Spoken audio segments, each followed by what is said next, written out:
High বন্ধুরা, good morning. তোমরা সবাই কেমন আছো? আশা করি খুব ভালো আছো। আমিও খুব ভালো আছি। আর কালকে ভিডিওতে দেখিয়েছি যে আমি আজকে নাজিরপুর এসেছি, আমার মামা বাড়িতে এসেছি। তো আজকে সকালবেলা আমি একটু আগে ঘুম থেকে উঠলাম, আর এখানে বিশাল ঠান্ডা।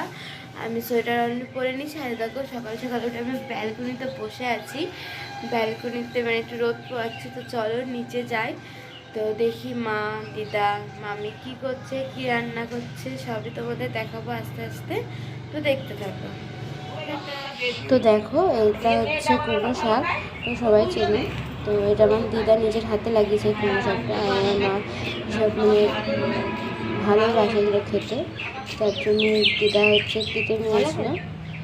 দেখো খুব সুন্দর, আমরা ভালো লাগে, খুব একটা না, ভালো লাগে মোটামুটি। আমার পছন্দের এটা জিনিস। আর নিজের হাতে লাগিয়েছে আমার দিদা, কোনো সার নেই, কিছু নেই, খুব ভালো ফ্রেশ।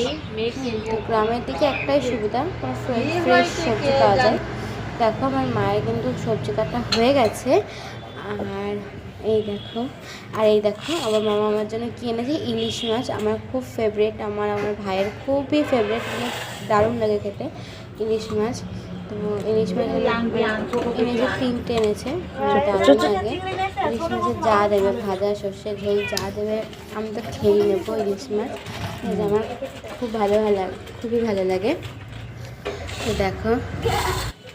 তো দেখো মামা কিন্তু ইলিশ মাছের সঙ্গে গলদা চিংড়িও এনেছে।